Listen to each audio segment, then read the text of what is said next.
स्वागत है आप सभी का हमारे YouTube चैनल जीके प्रैक्टिस अड्डा में। अगर आप इस चैनल पर नए हैं तो इस चैनल को सब्सक्राइब करें और साथ में बेल आइकन को दबाएं ताकि हमारे आने वाले वीडियो का नोटिफिकेशन आप तक सबसे पहले पहुंचे और साथ में इस वीडियो को लाइक भी कर दें।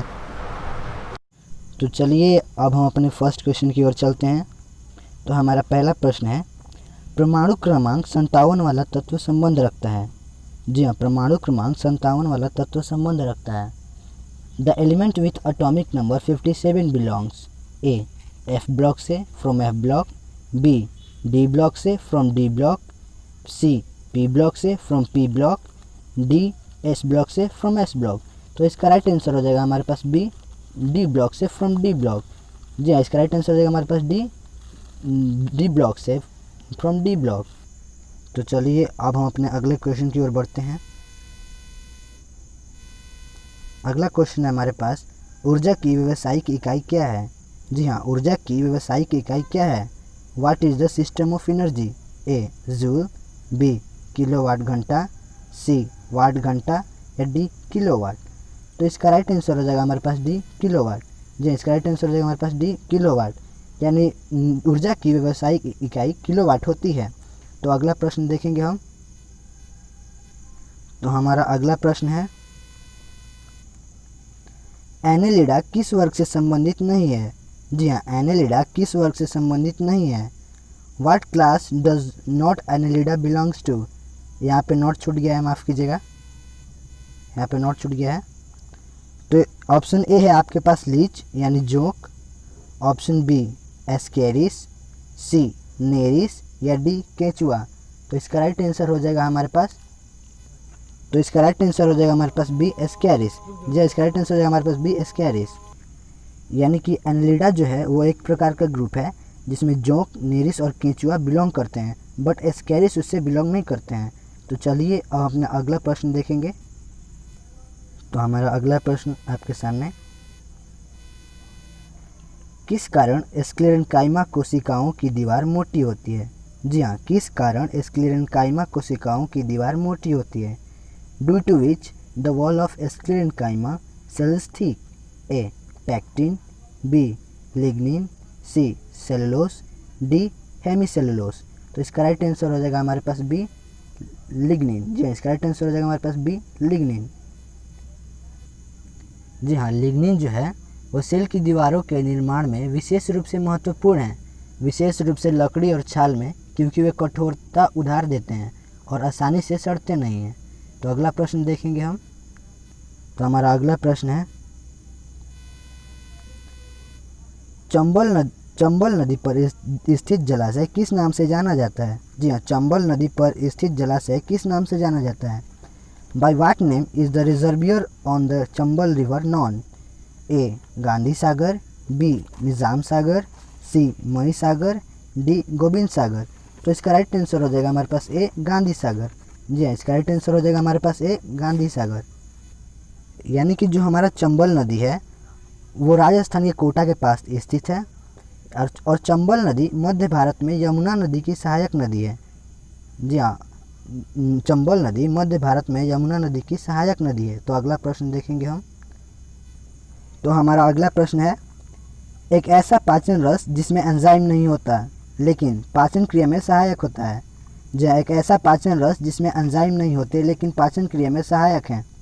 अ digestive juice that does not contain enzyme but is helpful in digestion. A पित्तरस यानी बैल जूस, बी आंत्ररस इंटेस्टिनल जूस, सी काइम या डी काइल। तो इसका राइट आंसर हो जाएगा हमारे पास ए पित्तरस। या इसका राइट आंसर हो जाएगा हमारे पास ए पित्तरस यानी बाइल जूस, यानी हमारा बाइल रस जो है वो लीवर के पास स्थित होता है और इसका जो रंग है वो गहरे हरे या पीले रंग का होता है और जो कि हमारे पाचन क्रिया में सहायक होते हैं। तो हमारा अगला प्रश्न है, एक ऐसा पाचन रस जिसमें एंजाइम नहीं होते लेकिन पाचन क्रिया में सहायक है। जी हाँ, एक ऐसा पाचन रस जिसमें एंजाइम नहीं होते लेकिन पाचन क्रिया में सहायक है। A digestive juice that does not contain enzyme but is helpful in digestion. A bile juice यानी पित्तरस, बी इंटेस्टिनल जूस यानी आंत्ररस, सी काइम या डी काइल। तो इसका राइट आंसर हो जाएगा हमारे पास ए बाइल जूस। जी, इसका राइट आंसर हो जाएगा हमारे पास ए बाइल जूस, यानी बाइल जूस जो है हमारे पास वो यकृत यानी लीवर के पास में पाया जाता है, जो कि गहरे हरे या पीले रंग का होता है और यह हमारे पाचन क्रिया में भी बहुत सहायक होता है, जिसका पीएच मान 7.7 है। इसका पीएच मान 7.7 है। तो अगला प्रश्न देखेंगे हम। तो अगला प्रश्न है हमारे पास, धन विधेयक की परिभाषा किस अनुच्छेद में वर्णित है? जी हाँ, धन विधेयक की परिभाषा किस अनुच्छेद में वर्णित है? In which article is the definition of money bill described?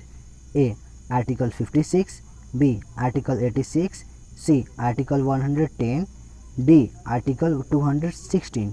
तो इसका राइट आंसर हो जाएगा हमारे पास सी आर्टिकल 110। यानी इस अनुच्छेद के अनुसार कोई विधेयक धन विधेयक तब समझा जाएगा जब उसमें कुछ विशेष विषयों से संबंधित प्रावधान हो। तो अगला प्रश्न देखेंगे हम। अगला प्रश्न है हमारे पास, गणित सार किसने लिखा है? जी हाँ, गणित सार किसने लिखा है? Who wrote math abstract? A Nagarjuna, B Shridhar, C Bhasa, D Janak. तो इसका राइट आंसर हो जाएगा हमारे पास बी श्रीधर। जी, इसका राइट आंसर हो जाएगा हमारे पास बी श्रीधर।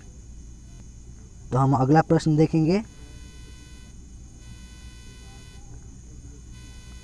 अगला प्रश्न हमारे पास, निम्नलिखित में से कौन निर्विरोध उपराष्ट्रपति चुने गए थे? जी हाँ, निम्नलिखित में से कौन निर्विरोध उपराष्ट्रपति चुने गए थे? Who among the following was elected unopposed vice president? A V Giri, B D Jatti, C R Venkatram, D doctor Shankar Dayal Sharma. तो इसका राइट आंसर हो जाएगा हमारे पास डी डॉक्टर शंकर दयाल शर्मा। यानी डॉक्टर शंकर दयाल शर्मा जो थे वो भारत के 9वें राष्ट्रपति थे, जो एक महान पत्रकार भी थे और साथ में एक बहुत बड़े सलाहकार भी थे। तो अगला प्रश्न देखेंगे हम। तो हमारा अगला प्रश्न आपके सामने है, किस संविधान संशोधन द्वारा सिक्किम को पूर्ण राज्य का दर्जा दिया गया? जी हाँ, किस संविधान संशोधन द्वारा सिक्किम को पूर्ण राज्य का दर्जा दिया गया?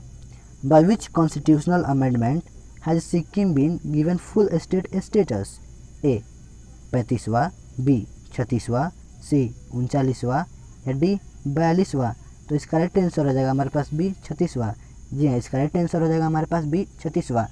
यानी गोवा सिक्किम 35वें संविधान संशोधन अधिनियम 1974 के द्वारा सिक्किम को पहले संबद्ध राज्य का दर्जा दिया गया था।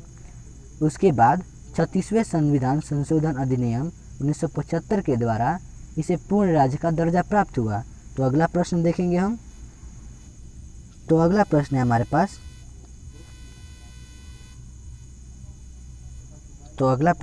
पास। भारत पर आक्रमण करने वाला पहला मुसलमान कौन था? जी हाँ, भारत पर आक्रमण करने वाला पहला मुसलमान कौन था? Who was the first Muslim to invade India? A Mohammad Ghori, B Mohammad bin Qasim, C Babur या डी मोहम्मद बिन तुगलक। तो इसका राइट आंसर हो जाएगा हमारे पास बी मोहम्मद बिन कासिम। जी हाँ, इसका राइट आंसर हो जाएगा हमारे पास बी मोहम्मद बिन कासिम। यानी मोहम्मद बिन कासिम जो था वो सिंधु नदी पर आक्रमण करने के साथ साथ सिंध और पंजाब के क्षेत्रों पर भी कब्जा कर लिया था। तो अगला प्रश्न देखेंगे हम।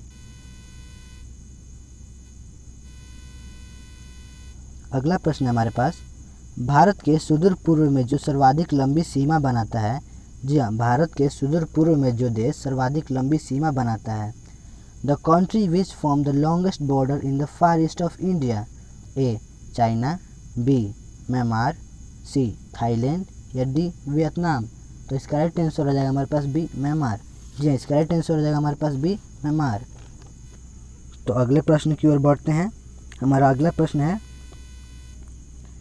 विख्यात सोमनाथ मंदिर को किसने नष्ट किया? जी हाँ, विख्यात सोमनाथ मंदिर को किसने नष्ट किया? Who destroyed the famous Somnath temple?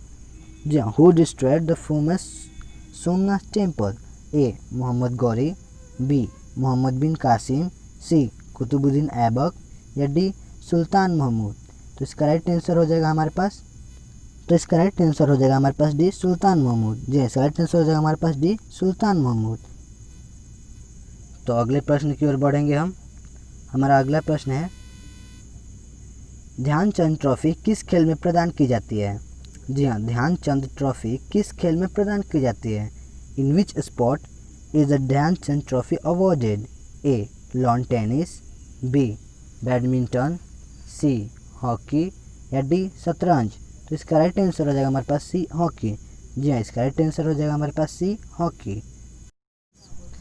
तो सबसे पहले ध्यानचंद ट्रॉफी को पाने वाला व्यक्ति अशोक दीवान था, जिसने लगभग 1000 गोल किए थे। तो अगला प्रश्न देखेंगे हम।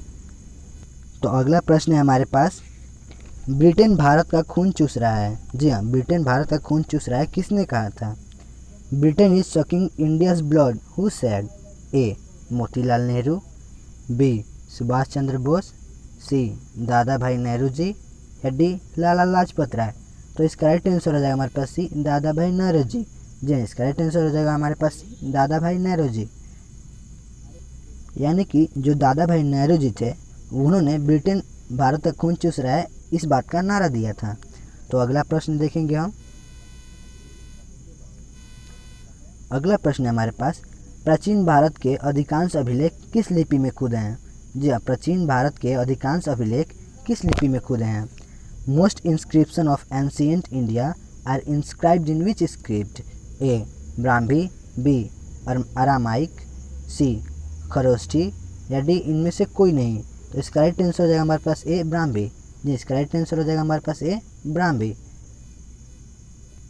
यानी प्राचीन भारत के अधिकांश अभिलेख ब्राह्मी लिपि में खुदे हुए हैं। तो अगला प्रश्न देखेंगे हम। अगला प्रश्न है हमारे पास, निम्नलिखित में से कौन सा पारा का अयस्क है? जी हाँ, निम्नलिखित में से कौन सा पारा का अयस्क है? Which of the following is mercury ore? A arsenic, B cinnabar, C stibnite, D bauxite. तो इसका राइट आंसर हो जाएगा हमारे पास बी सिनेबार। जी, इसका राइट आंसर हो जाएगा हमारे पास बी सिनेबार। यानी सिनेबार जो है वो पारा का अयस्क है। तो अगला प्रश्न देखेंगे हम। सितार से निकलने वाली ध्वनि किस प्रकार की तरंग है? जी हाँ, सितार से निकलने वाली ध्वनि किस प्रकार की तरंग है? What kind of wave is a sound coming out of a star? A transverse यानी अनुप्रस्थ, बी लॉन्गिट्यूडनल यानी अनुदैर्ध्य, सी मैकेनिकल यानी यांत्रिक या डी नॉन ऑफ दिस यानी इनमें से कोई नहीं। तो इसका राइट आंसर हो जाएगा हमारे पास बी अनुदैर्ध्य। जी, इसका राइट आंसर हो जाएगा हमारे पास बी अनुदैर्ध्य यानी लॉन्गिट्यूडनल। तो अगला प्रश्न देखेंगे हम। अगला प्रश्न है हमारे पास, किसका ऊष्मीय मान सर्वाधिक होता है? जी हाँ, किसका ऊष्मीय मान सर्वाधिक होता है? Who has the highest thermal value? A भाप यानी वेपर, बी पानी यानी वाटर, सी बर्फ यानी आइस, डी लकड़ी यानी वुड। तो इसका राइट आंसर हो जाएगा हमारे पास ए भाप यानी वेपर। तो अगला प्रश्न देखेंगे हम। तो अगला प्रश्न है हमारे पास, जयकवाड़ी जल विद्युत परियोजना किस नदी पर बनाई गई है? जी हाँ, जयकवाड़ी जल विद्युत परियोजना किस नदी पर बनाई गई है? Jayakwadi hydro power project is built on which river? A Ganga, B Kaveri, C Godavari या डी सिंधु। तो इसका राइट आंसर हो जाएगा हमारे पास सी गोदावरी। जी, इसका राइट आंसर हो जाएगा हमारे पास सी गोदावरी। यानी जयकवाड़ी जल विद्युत परियोजना जो है वो गोदावरी नदी पर बनाई गई है। अगर आपको ये वीडियो अच्छा लगा हो तो प्लीज़ इसे लाइक, शेयर और कमेंट करना ना भूलें।